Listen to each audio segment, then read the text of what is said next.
You're going to notice a woman in your home. You must ignore her. It was December of 1999 when she infested our quiet Midwestern home. My father called for me from downstairs. I assumed it was time for dinner. He was standing at the bottom of the stairs and had his hand up in an effort to keep me from coming down. The moment I saw the panic in his eyes, I knew something was wrong. "I want you to listen to me very carefully," he said. My heart started to race as he continued. "It's very important that you keep your eyes on me. You're going to notice someone else in our home, but you must ignore her as much as possible." I almost started laughing, my 12-year-old mind trying to comprehend what he was getting at, assuming this was some sort of out-of-character joke. Before I could respond, he continued, "She's going to whisper things, follow you, and whatever else she can to get your attention. It's going to be very difficult, son, but you must never interact with her. I promise she will leave, but only if you pretend she isn't there, and try not to think about her, promise me." There were so many things I wanted to ask him, but I was too frightened and confused. I managed to spit out, "Okay, Dad." "All right, come downstairs. It's time for dinner. Hurry, I've made her stronger just by telling you, but I had to. I can't afford you looking at her by mistake. Trust me, now stay focused," he barked. I did as I was told and slowly crept down the stairs, keeping my eyes glued to my father's as he backpedaled into the kitchen. I felt the temperature drop significantly as I reached the first floor. I smelled a familiar sickening and sour scent in the air. It reminded me of the time a raccoon died in our wall and stunk up the house for a whole week. My father and I sat down at the table at the same time. My sister was across from me. Her head hung and her eyes stared at the empty porcelain plate in front of her. My mother pulled a casserole out of the oven. Her eyes were swollen and tear-stained. I kept my focus on my family, but out of the corner of my eye I could see a blurry mess of dark matted hair and sickly gray skin. There was no energy in the kitchen, drained of all the warmth and laughter that usually accompanied our meals. My sister grabbed my knee under the table and whispered, "Can you see her too?" I nodded. "Quiet," my father hissed.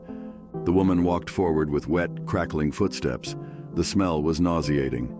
She crept towards the table, stopping directly behind my sister only a few inches away, and rested a decrepit hand on her shoulder.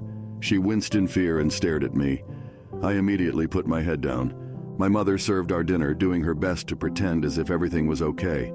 I could see my father clutching my sister's hand underneath the glass table in an attempt to keep her from completely losing it. My sister spent the entire dinner with the skeletal hand on her shoulder. Nearly inaudible whispers spewed from the woman's mouth and filled the room like white noise. And that's how we lived for months, doing our best to live a normal life despite the ever-present unwanted guest. Even if we left the house, she was somehow able to follow us all.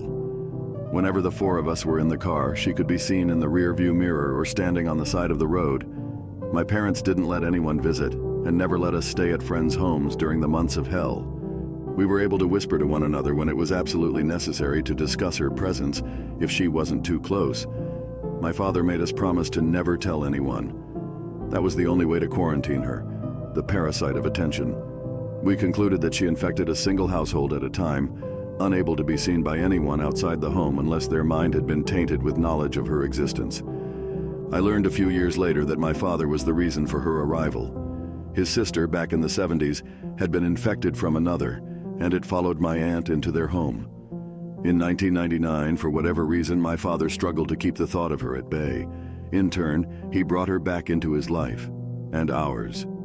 We kept the promise of keeping her a secret from others, and it was the hardest thing we've ever done. All of us tried leaving the house as a group, and she followed. We couldn't bring ourselves to break our family apart. It was hardest for my mother, who was stuck alone with her while we were at school and my father was at work. Everything changed the day my mother broke. It was a snowy February night. We had finished dinner and my mother decided to go to bed early. She was sitting on their bed, making herself almost impossible to ignore. My mother couldn't take it. I heard her screaming from the bedroom, demanding that she leave us alone. My father sprinted upstairs to try and stop her. That was the last I ever saw my mother. A pool of blood on the white carpet was all that remained. The woman was still there, but my mother was gone. In the following weeks, she whispered to me. She told me I could see my mother again. All I had to do was look and ask how. I never did. The reason I am telling you is because I want you to think about her. I saw her again this morning for the first time in 18 years. I cannot afford to lose my wife or children to the parasite. I need you to think about her dark hair and gray skin. Think about her in your home so that she may leave mine. You're already infected, and eventually you're going to notice a woman in your home. You must ignore her. It's for your own good. I'm so sorry.